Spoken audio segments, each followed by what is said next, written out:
Hello everyone, and welcome back to the channel. Now, I know what you're thinking. Another video about visa policies. Has Sarwar's channel been taken over by the ghost of a bored immigration lawyer? And to that I say first, how dare you speak ill of the dead? Show some respect. But more importantly, no. This isn't just some dry rundown of bureaucratic minutiae.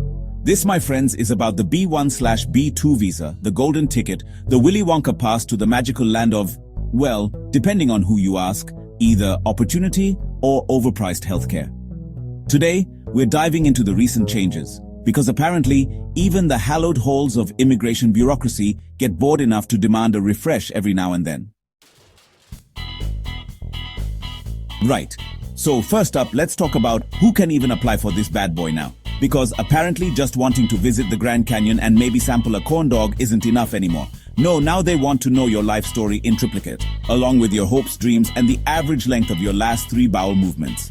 Just kidding, I think. Look, I'm not a lawyer. I'm just a guy who finds this stuff vaguely terrifying, so don't take any of this as gospel. But from what I can tell, they've added a few more hoops to jump through, mostly involving proving you've got strong ties to your home country. And by strong ties, they don't mean your emotional attachment to your childhood pet goldfish, Kevin. They're talking property, jobs you haven't quit in a fit of wanderlust, family members who aren't sick of you yet. You know, the boring stuff that proves you'll actually leave America and not just melt into the background like a rogue tourist in a Where's Waldo illustration. Okay, so you've determined you actually can apply. Congratulations! Now comes the fun part, the application itself, and let me tell you, it's about as much fun as a root canal performed by a mime. It's long, it's complicated, and it requires a level of self-flagellation usually reserved for medieval monks. But fear not, brave traveler, because I'm here to walk you through it, or at least make fun of it mercilessly until you forget how stressful it all is. They've added a few new fields, a couple extra documents you need to provide, and what I can only assume is a section where you have to write a haiku explaining why you deserve a visa. It's all very exciting, and by exciting, I mean soul-crushingly dull. Chapter 3. Interview requirements. Don't blink. The interview.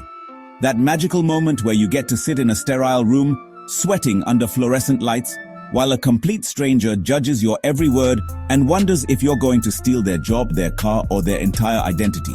Just me? Right, well, the good news is that not everyone has to do an interview anymore. The bad news?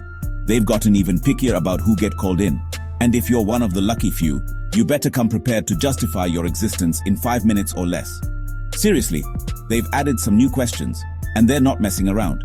They want to know your blood type, your favorite childhood memory, and whether you prefer your toilet paper over or under.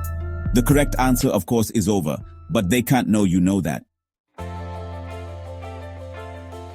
Chapter 4. Updated fees and processing times. Show me the money and then wait. Alright, let's talk money, honey. Because what's a good visa without a hefty fee attached, right? I'm sure you'll be shocked to learn that, yes, the fees have gone up. Because of course they have. Inflation, administrative costs, the price of tears of frustrated travelers, you know, the usual. But wait, there's more. Not only are you paying more, but you're also going to be waiting longer. That's right, processing times have increased.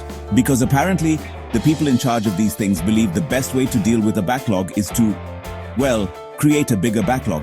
It's all very efficient, in that special bureaucratic way that makes you want to scream into the void.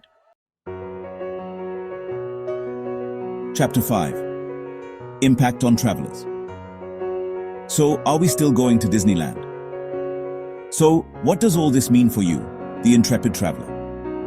Well, in a nutshell, it means more hoops to jump through, more money to spend, and more time spent refreshing your inbox like a caffeinated hamster on a wheel. But hey, look on the bright side. At least you'll have a thrilling tale to tell at parties. Did I ever tell you about the time I spent 6 months filling out paperwork just to get a tourist visa? No? Well, buckle up, because it's a wild ride. In all seriousness though, these changes are significant, and they're going to make it more difficult for some people to visit the US. Is it fair? Debatable. Is it the kind of thing that makes you want to shake your fist at the sky and yell, "Why bureaucratic overlords, why?" Absolutely. And there you have it, folks. The latest and greatest in the never-ending saga of US visa policy. I hope you found this informative, or at the very least, mildly amusing. Because honestly, if you can't laugh at the absurdity of it all, you're going to cry. And no one wants to see that, least of all me. So stay strong, fellow travelers. And remember, the American dream might be getting harder to achieve, but at least we'll always have each other. And that's something. Thank you for watching. Stay tuned for more updates on visa policies and travel information. Don't forget to like, share, and subscribe for the latest news.